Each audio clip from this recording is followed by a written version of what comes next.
Gewöhn dich an Gemeinschaft und dann erst noch das Ausrufezeichen. Wenn ich das gelesen habe, ich denke, ja, ein paar finden wahrscheinlich, weißt du was, an was ich mich gewöhne, das ist immer noch meine Sache, das hat nicht mit der Kirche zu tun.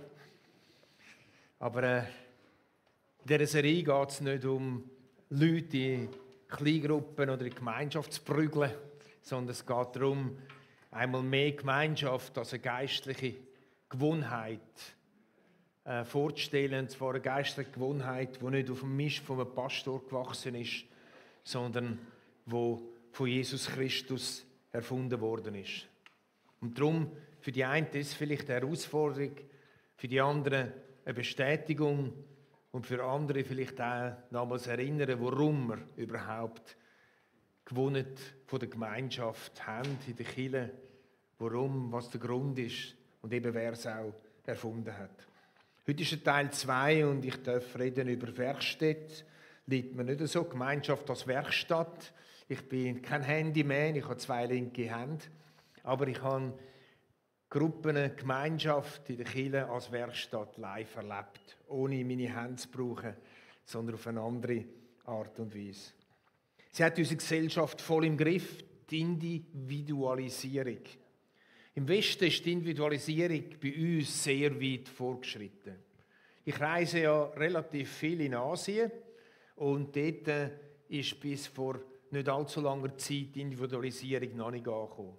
In der Zwischenzeit ist sie auch in asiatischen Ländern angekommen und immer mehr geht es bei uns auch darum, was ist für mich gut, was stimmt für mich, was bringt mich weiter, was erfüllt mich, wie kann ich mich selber zufriedenstellen. Natürlich hat so die Fokussierung auf sich selber auch gewisse Vorteile, aber hat auch mit Enttäuschungen zu tun und mit Isolation. Bereits merkt man ein Stück weit in gewissen Kreisen eine Sehnsucht wieder nach mehr verbindlicher Gemeinschaft und so in der Schweiz kommen so aus dem Boden raus eigentlich so Gemeinschaftssiedlungen, wo man wieder die Gemeinschaft üben will. Ich selber wohne in so einer Siedlung und ich darf sagen, es geht uns gut dort in dieser Gemeinschaft hinein.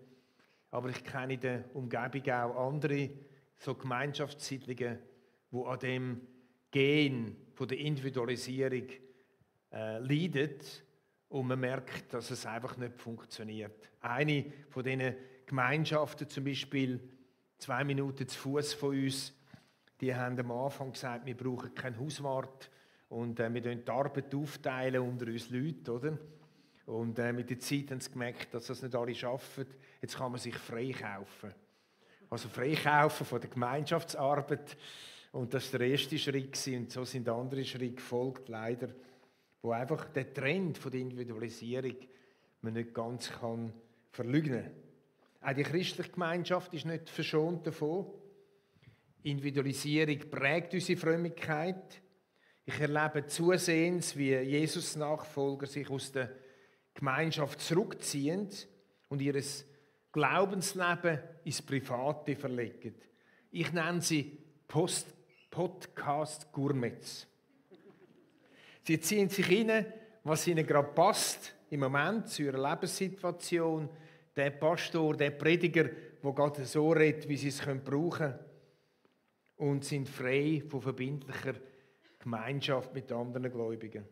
Auch der Therapietrend geht in die Richtung, was früher in der Gemeinschaft, oft auch in dieser reibenden manchmal Gemeinschaft dann entstanden ist, entsteht heute oft einfach in der privaten Seelsorge oder Therapie. Unsere Therapiestationen sind ja überlaufen, Psychiatrie, Psychologie, Psychiater, die haben lange Wartelisten.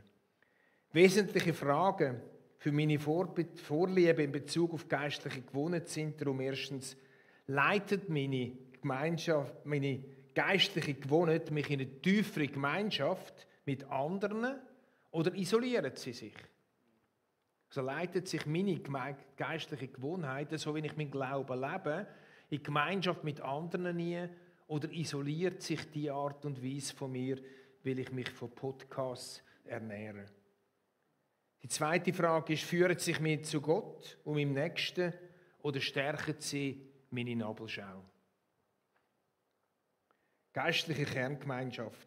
Ich lese aus Lukas 6, 13 bis 16 und wir können es miteinander auf dem Screen anschauen. Und als es Tag wurde, rief er seine Jünger und er wählte 12 von ihnen, die er auch Apostel nannte. Simon, den er auch Petrus nannte, und Andreas, seinen Bruder, Jakobus und Johannes, Philippus und Bartholomäus, Matthäus und Thomas, Jakobus, den Sohn des Alpheus, und Simon, genannt der Zelot, Freiheitskämpfer, Judas, der Sohn des Jakobus, und Judas Iskariot, der zum Verräter wurde. Ein kleiner Abschnitt, Auftakt zu einer Reise, wo Jesus gegangen ist. Für mich steht das, was Jesus da initiiert hat, als Modell und Vorbild für die christliche Gemeinschaft. Und ich sehe da in 5 verschiedene Merkmale, wo ich auch darunter unsere christliche Gemeinschaft verstehe. Erstens, die Einzelnen haben sich nicht selber ausgesucht. Sie sind zusammengestellt worden von dem, was sie gerufen hat, von Jesus. Christliche Gemeinschaft, verbindliche, ist nicht primär eine Gemeinschaft von Leuten, die einfach ihre Best Buddies zusammenrufen und mit ihnen eine möglichst coole Zeit haben, sondern es ist eine zusammengewürfelte Gemeinschaft, die durch Jesus Christus gerufen wird, respektive durch die Kirche.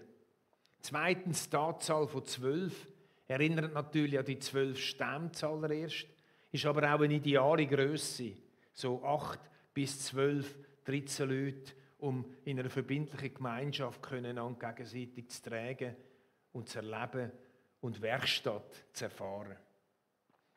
Drittens, wenn man es miteinander von den Evangelien verfolgt, von diesen rausgerufen, 12, es hat ja noch mehr gegeben aussendurch, aber von diesen 12, dann sehen wir, wie wahnsinnig unterschiedlich die Typen sind, oder?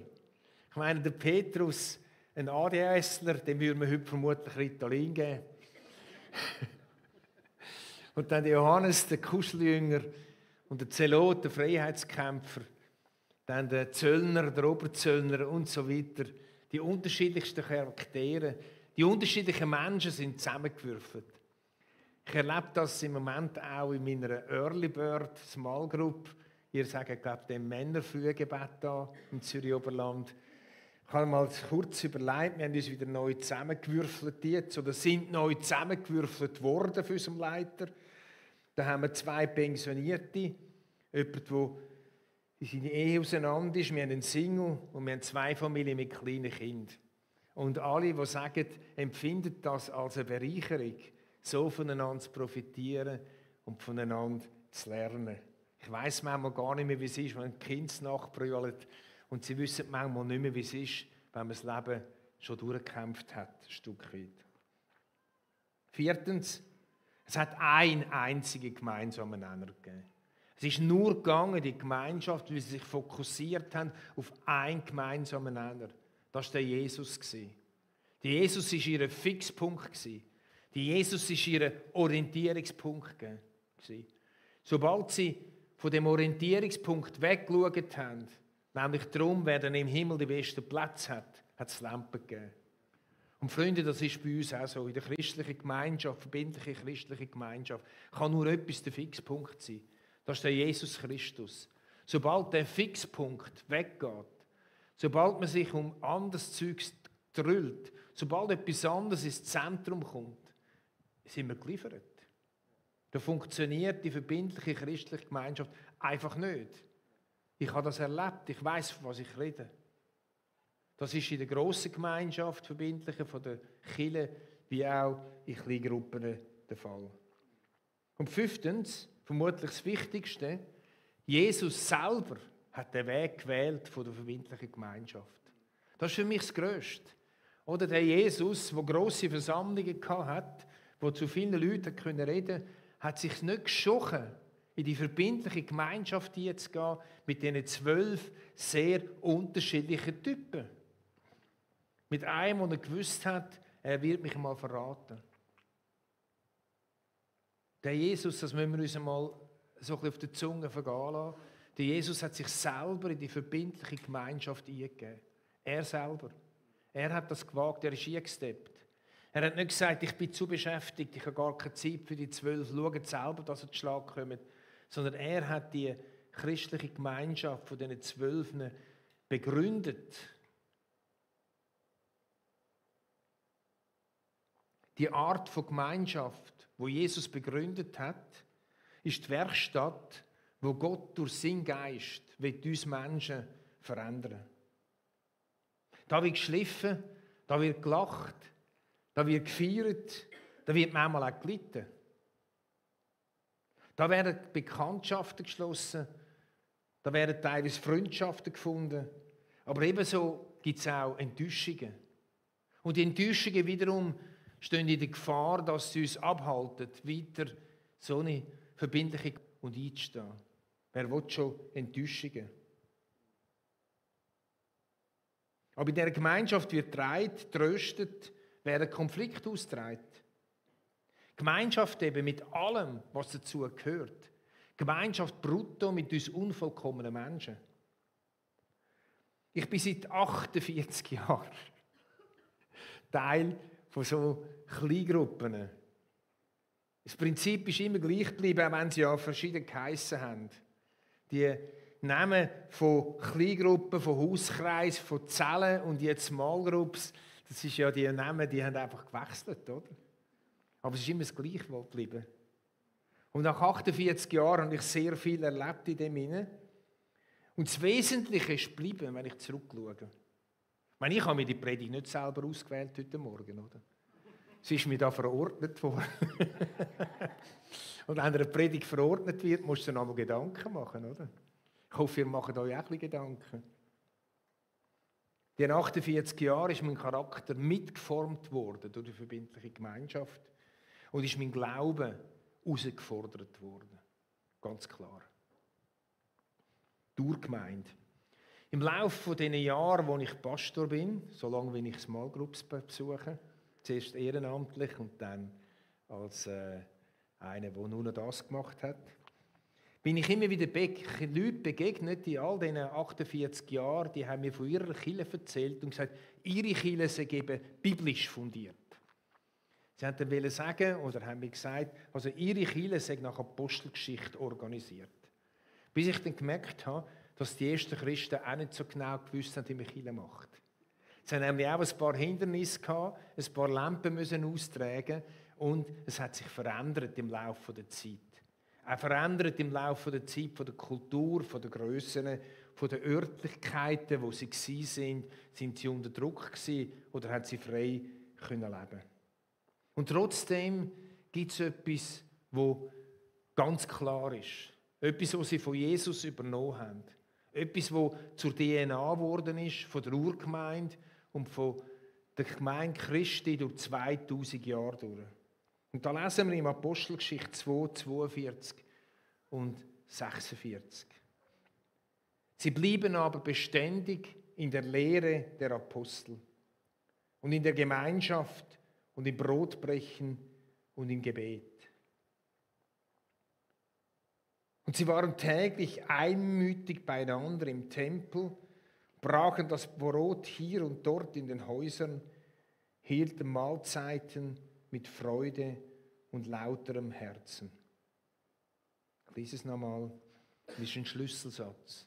Das, was sie von Jesus übernommen haben und genau das, was sie weitergeführt haben. Sonst ist alles anders geworden mit dem Kommen vom Heiligen Geist. Es ist alles anders geworden mit dem Werden von der ersten Kirche. Jesus hat ja keine Kirche gegründet. Hat sich alles verändert, aber etwas ist geblieben. Von diesen 5 Sachen, wo Jesus ins Leben gerufen hat. Sie blieben aber beständig in der Lehre der Apostel und in der Gemeinschaft und im Brotbrechen und im Gebet. Sie sind also in der Lehre geblieben und in der Gemeinschaft geblieben und im Abendmahl geblieben und im Betten. Sie waren täglich einmütig beieinander im Tempel und brachen das Brot hier und dort in den Häusern, hielten Mahlzeit mit Freude und lauterem Herzen. Also Gott täglich geht nicht gut. He? Aber es ist eine Regelmäßigkeit da. Es ist eine Regelmäßigkeit da von der grossen Versammlung und eine Regelmäßigkeit da von der kleinen Versammlung, von der Gemeinschaft, die Hause, in den Häusern. Und spannend ist noch, dass es um Essen geht, im Orient ganz klar. Ich ermutige euch, wenn ihr in einer christlichen Gemeinschaft seid, verbindliche Essen ist enorm wichtig. Durch die letzten 2000 Jahre hat sich in gesunden Kirchen nichts geändert. Freunde, können wir es glauben? Dort, wo Kirchen gestrandet sind, dort, wo Kirchen verweltlicht sind, dort, wo Kirchen abgedriftet sind, dort hat man sehr oft die christliche Gemeinschaft vernachlässigt. Es ist ein Kampf um die christliche Gemeinschaft. Weil der Gegenspieler weiß ganz genau, was sie bedeutet, was sie beinhaltet, wie entscheidend das sie ist fürs Weiterkommen, für uns als Gläubige. Wir haben einmal, ich habe mich gerade erinnert, in der Vorbereitung vor vielleicht 20 Jahren, 15 Jahren, haben wir einen Slogan rausgegeben, ganz stolz. Small Group, das hat jetzt, glaube ich, die Hauszellen geheissen. Bis dann ein Rechtsanwalt gesagt hat, er könne nicht am Montag sagen oder am Dienstag sagen, es sei am Montag in der Hauszelle gewesen. Da fragen die Leute, in welcher Zelle bist du gewesen? Aber wir haben den Slogan rausgesehen, der Hauszellenabend ist der beste Abend von der Woche. Bis wir gemerkt haben, ist ein bisschen übertrieben. Manchmal ist es ja auch eine Hängepartie, sind wir ganz ehrlich. Manchmal ist jetzt nicht gerade das, was dich vom Hocker reißt. Manchmal hast du das Gefühl, du könntest den Abend auch anders gestalten. Ein bisschen überdreht. Aber was ist in all diesen Jahren passiert, als ich in einer Small Group bin? Als ich die christliche Gemeinschaft gesucht habe?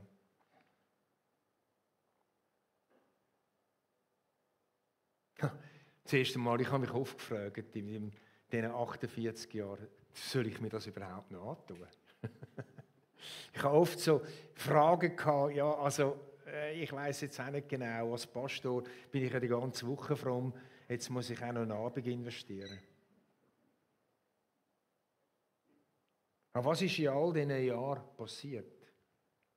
Wir haben voneinander gelernt in diesen Gruppen. Wir haben voneinander gelernt. Wir haben gelernt über das Leben. Wir haben gelernt über die geistlichen Zusammenhänge.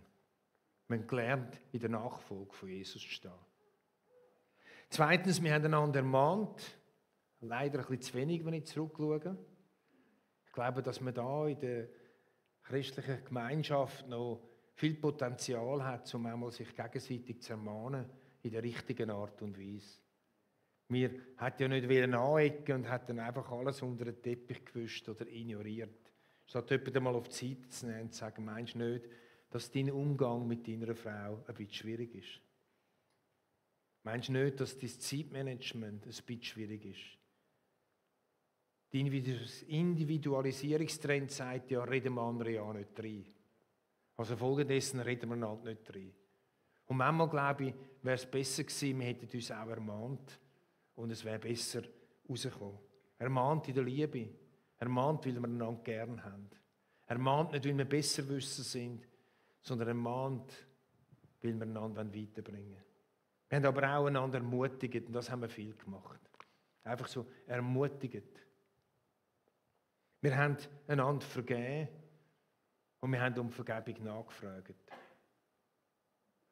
Wir haben einander ausgehalten und wir haben einander gefördert. Alles, was ich überlegt habe, habe ich erlebt in den 48 Jahren. So habe ich die christliche Gemeinschaft, die verbindliche, aus 3 Gründen nie verlassen bis zum heutigen Tag. Auch wenn ich, und ich sage es nochmal, manchmal drauf und dran bin, das zu tun. Erstens, ich habe sie nicht verlassen, weil Jesus vorgelebt hat. Und Jesus das initiiert hat. Und darum möchte ich, weil ich Jesus liebe, das, wo Jesus vorgelebt hat, initiiert hat, auch leben. Weil ich glaube, wenn er es initiiert hat und er vorgelebt hat, dass etwas Gutes ist. Zweitens, ich habe erlebt, dass die christliche Gemeinschaft eine Art Biotop ist.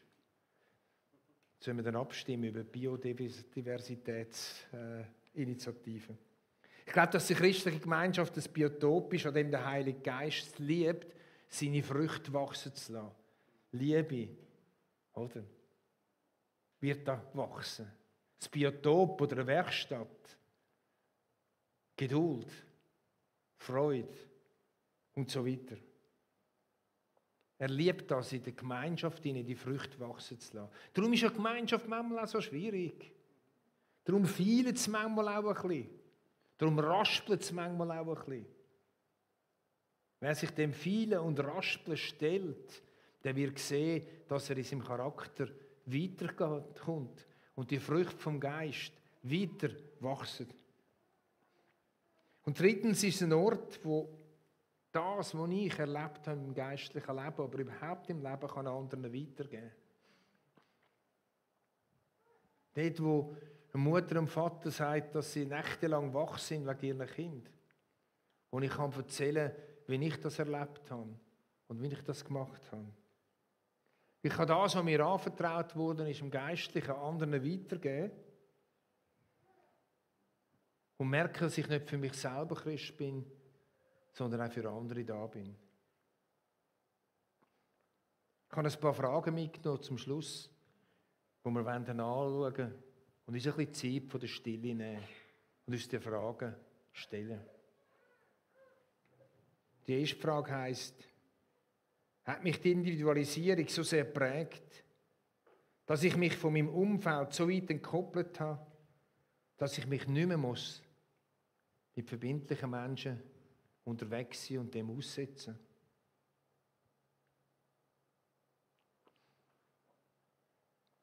Gibt es Enttäuschungen oder unbewältigte Konflikte, die mich daran hindern, mich dem Wagnis von der Gemeinschaft zu stellen? Es gibt da viele Gründe dazu. Berechtigte und vorgeschobene Gründe. Was kann ich von einer christlichen Kerngemeinschaft lernen? Und was kann ich anderen weitergeben? Wenn du ein Teil von so einer Gemeinschaft bist, dann ermutige ich dich, das wieder einmal zu feiern. Mit einem fetten Essen, mit einem richtigen Fest. Und sagen, hey, wir sind so eine Jesus-Style-Gemeinschaft. So eine Jesus-Stil-Gemeinschaft. Ich bitte euch, die Fragen auf euch wirken zu lassen. Vielleicht dort oder da eine Antwort zu geben.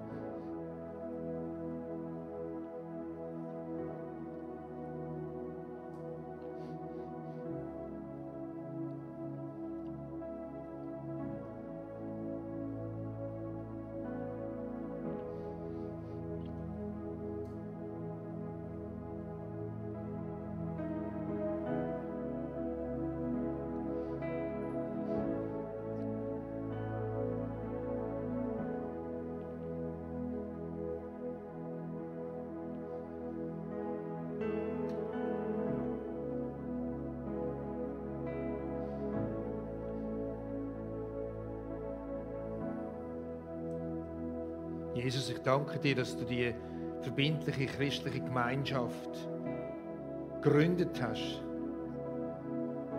initiiert hast, vorgelebt hast und als Modell uns vorgestellt hast.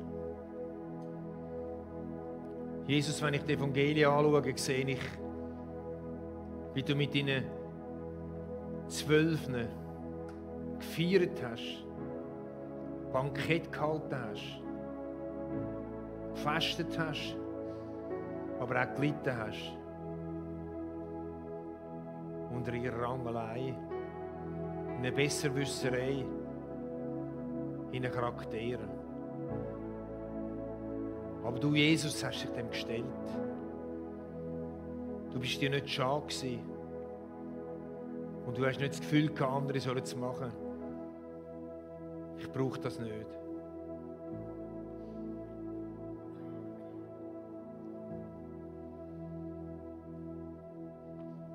Jesus, ich bitte dich jetzt für uns, 2000 Jahre nach dem, was du initiiert hast.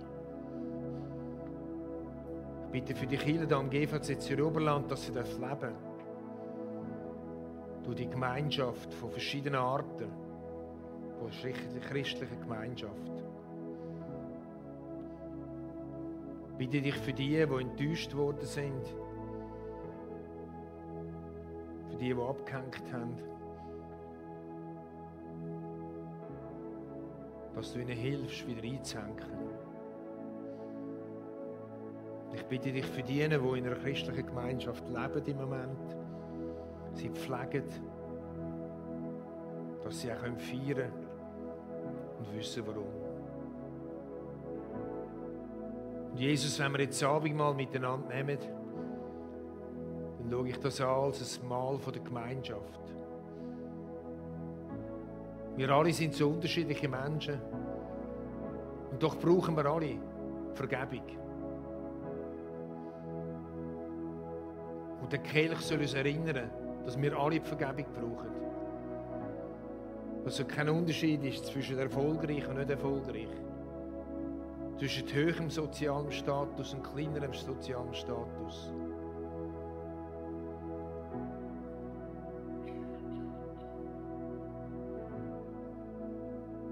Jesus begegnet uns in dieser Gemeinschaft vom Abendmahl. Wir wollen dir begegnen. Wir wollen mit dir unterwegs sein und Ausschau halten nach dem Moment,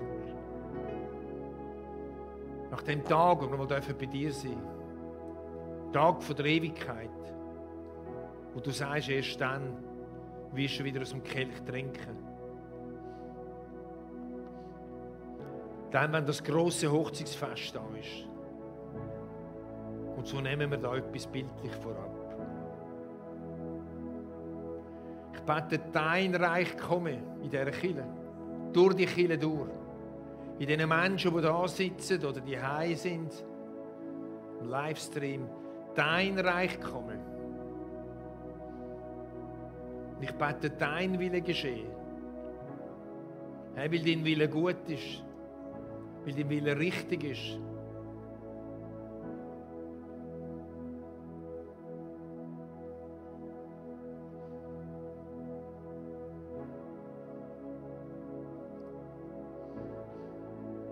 Herr, du weißt, wer heute da ist und traurig ist. Bitte dich, dass du tröstest. Du weißt, wer in der letzten Woche versagt hat. Bitte dich, dass die Person Vergebung annehmen kann. Du weißt, wer den Kopf unten trägt. Ich bete, dass er ihn wieder oben tragen kann. Du weißt aber auch, wer stolz ist und hochmütig. Ich bitte, dass er in der richtigen Art demütig werden darf. Nochmal, dein Reich soll kommen, nicht unseres. Nicht das Reich der Kirche, sondern dein Reich. Und dein Wille soll geschehen.